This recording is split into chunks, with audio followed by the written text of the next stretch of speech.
lottery ticket, you should check the numbers before you get rid of it, before you toss it. You just look online. I mean, I would see. be like, hey, girl, yo, you left your ticket. Come get it. So that's what you're saying. You wouldn't even bother to check before you gave it back. It's not even, you know what I mean? I'm not about These to other go out my people way to be like, oh, it might. Now I got the decision to make because you know why you're checking it? You're checking it. Turn her mic up, please, Jessica. Turn Haley's mic up. It sounds so cloudy. I'm going to tell you why you check to see the numbers have won. Because everybody leaves trash behind in your car, and you can be like, oh, this person just left some trash. You can ball it up and throw it away. But if you see a lottery ticket, you can say, you know what? Let me see if these numbers even won before I just throw this out or even tell my friend that they left this behind. Then they won it. Then it's like, bam, here you go. Nah, not doing it. I'll just let her know right away. Okay. Yo, come get your shit. If she says no, then I'll check. That's a good point, because now that you think about it, I probably wouldn't have taken the time to check the number. I'd just be like, you left something. Or I might, even worse, think it's trash. That's what I said. Because I might think it's the one from the week before. Because, you know, we have so many different lotteries on different days of the week, and you have to know if this one's expired or not. So that's a tricky subject. On a smaller note that's very similar, I MC a lot of events, and I was MCing a bar mitzvah with a bunch of kids on the dance floor, and I was giving out gift cards, you know, $10, $20 here for iTunes, for some place to eat or whatever. And so I give them out and I say, don't lose it. It's just like cash. So I gave one to this little 4-year-old. Don't lose it. It's like cash. Of course, he lost it. Another little girl comes up to me later and says, I found this gift card. And I was like, wow, you found it and you're turning it in as opposed to keeping it. So I gave her another card and I made an announcement on the microphone. And I said, ladies and gentlemen, this is whatever her name was. She just turned in something that is valued as cash. And I want her to know that she's being rewarded for being honest. Because she could have just kept it. Because a lot of little kids would have just kept it. But I wanted her to get in the habit of turning things in that don't belong to her. I wish we had a round of applause button to give you right there. Absolutely. And that is an example Leon could have used. Leon could have used that when he was a boy. And another thing I would like to say, you know, I'm an avid gambler, so I also partake in the lotto. So who's to say it wasn't my ticket? I don't know. I leave things in my car all the time. So, in my defense. Oh, brother. We are fishing. Here's the thing. The number to call is 323-879-4445. Again, that is 323-879-4445. The question that I wanted to ask you guys is something that I just dealt with yesterday. Yesterday, the movie Avengers Endgame came out. And I am somebody that avoids spoilers. I am somebody that does not watch a lot of trailers. Like I'll watch the first trailer when something comes out, maybe 8 or 9 months before the movie comes out, and I don't watch another trailer. I don't watch the updated trailer. I don't watch the ones that they show on TV because I do not want to be influenced or know what's going on.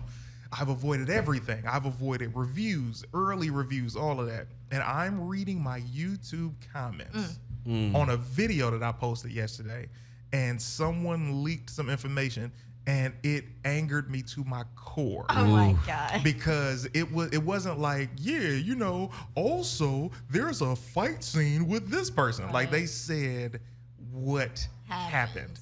And I'm like, nah, that ain't, you know. It was shocking that they would put that. It had nothing to do with the video that he posted. They were like just being an a-hole. Yeah, it was on purpose. It was definitely on purpose. Yeah. And I'm telling you, this person isn't a member of Team CT. This is just somebody who randomly came across the video and was spoiling it for everybody. So what I did was I immediately deleted the comment. I blocked the person. And then from that point, Darren, my day was ruined. So I went, Tangerine had seen the film with the cast and the crew. Each one of y'all moved down. Tangerine had seen the movie with the cast and the crew the day before. And I told her to comment and she was like, oh, that's crazy. I'm like, I need to know. Does this happen? And she said, she gave me hope with the answer that she gave me, which I appreciate because that still took me off a little ledge. It was tough. And then once I got to the movie and it ended, I said, mother, you know what I mean? It destroyed me, man. I hate spoilers. And people who spoil movies or TV shows, I feel like you deserve the worst pain known to man. Just to spoil something for somebody, that's ridiculous. So it was still an amazing film. I'm not gonna spoil anything. It's one of the best. It's the best movie I've ever seen in my life. Wow. One of the, it's the best. It was incredible. I know people that are already watching it twice. Yeah, I'm going to see it again I've seen tonight. it twice already. We're gonna see it again for the third time. I don't know if you know if it's a we. It's You're definitely taking me. No, I already got my ticket, baby girl. I don't know if you know. So You act like I'm not gonna still be sitting next to you in that theater. you better get yourself a ticket. I don't know how it's gonna happen, but anyway, I have your debit card. It's a wrap on that. Ladies and gentlemen, we're gonna take a quick break. We'll be right back with more Kicking It with Clayton. You're kicking it with Clayton. Yeah, player music. Like this is the music they play on NBA Live or something like that. Ladies and gentlemen, I have to. This brings me great joy, man. You have no idea how happy I am to have this man on my show. This is a brother that let me take y'all back, man. First of all, you're back with Kicking It with Clayton. I got Haley Alexis, I got Tangerine, I got Leon Ross. Kicking it with Clayton. I have this brother. Let me take you back to 2006. All right, this is Detroit. I am having, I'm downtown, I'm performing at this comedy spot. On the show is this gentleman and another comedian. And I go up to this man and I say, man, I'm such a huge fan of yours, man. He was like, thanks, man, you were funny. I'm like, wow, like that, to hear that from somebody that you look up to, especially when you're a new comedian, feels like the world. From that moment, he gave me his number. I said, man, I'm coming to LA. He was like, hey, Joe, when you get to LA, hit me up. And I was like, all right, cool, right? So let's go back even further before I finish that story. I think I'm maybe about 13 or 14 years old. Last Comic Standing is on the air. And this is me seeing a brother that is in, here's the difference. When you see comedians being themselves, they could be themselves in any environment, whether they in the hood and they are uncensored, or whether they in the most mainstream of media where they have to not be as raw as they are in the hood or in their regular environment. They got to show this to let America digest it over the flyover states. And this brother was so iconic. I would sneak and watch this show because my mom would be like, yo, you can't watch TV after a certain time. My sister and I would watch this show, and I only watched it for him. And fast forward back to 2006, now 2007 comes along, I'm moving to LA. I make a call to several comedians like, hey man, I'm coming out there. They're like, oh, there, that's what's up, good luck to you. I'm like, damn, right? I was so scared to hit this brother because I'm like, man, I hope he's not one of them. I call this man. He says, hey, all right, cool. When you get here, I tell him. He's like, all right, bet. He sets me up with one of the dopest premier comedy spots to perform in LA at the Comedy Store. And he calls me. He said, hey, look, man, I just said my name for you, brother. Now, just do me a favor. Don't fuck this up, all right? Because I don't put my name on a lot of people. And I'm like, man, I won't, man. I'm going to do the best I can. I'm going to rip it. And I went up there, and I ripped it, and the rest is history. I'm talking, there's so many different events that I can tell you that this man has taken me under his wing. He's looked out for me when he had no reason to other than the goodness of his heart. My car broke down in Hollywood. He called his AAA so my car could get fixed. You understand what I'm saying to you? This brother is not my blood brother, but he is somebody that I look at as a big brother, and he is family, and he is here in the show right now when I say I need a roarous round of applause for one of the greatest comedians to ever hold a microphone. Ladies and gentlemen, Corey Holcomb. Make some noise. Yay! What an intro. Yes. Clayton, Absolutely. you got me in here blushing. Aww. Stop it, man. It's all good. No, Clayton got a good energy about him. So when he was talking to me, you know what I'm saying?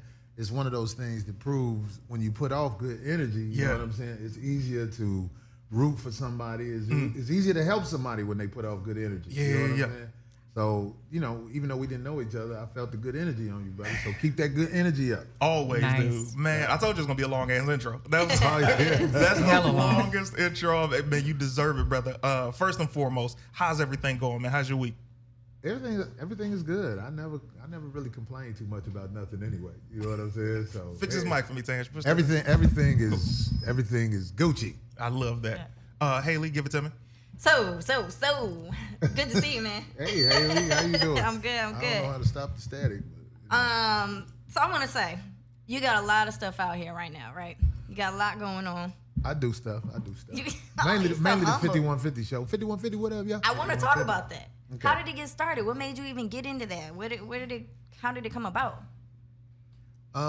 It's this dude named Greg Shelton. Rest in peace. Rest in peace, man. Oh, He, man, that's right. Yeah, he brought me up to the Foxhole to do a show on Speedy, a spot on Speedy show, where me, Clayton, Tangerine, along with a whole group of other people used to go up there and do our comedy therapy. That's what I call this stuff. This is comedy therapy. Yeah, it actually helps you come up with jokes and it helps you get a lot of stuff off your mind. Nice. But anyway, Greg brought me up there and I became a mainstay. Next thing you know, they gave me a show through a whole bunch of trial and error. But I called it the 5150 show. So it started over there at the Foxhole. Okay. But then, it moved on. Actually, it died out for a while because I had stopped doing it. But then it came back, and I haven't tried to get with any places like Sirius XM or anything. I just do it on the internet, and the numbers are crazy. The numbers are crazy. Bananas. So a lot of that came from me being able to perform on the mic over there at the Foxhole. You know what I'm saying? A lot of people know all us. I'm saying Clayton, Tangerine, all from when we was on the Foxhole, because that was a time when, if you asked me, the Foxhole could have took over Sirius XM. Yeah, but Jamie had a lot of stuff going on. Yeah, he had a lot of stuff, so he wasn't there all the time. But the Foxhole was this new thing for the black people on that Sirius XM type of stuff. Yeah. So that's how it started, and I'm continuing on. I continue it on with my show. It's dope. And what year was that? I don't even remember. Because what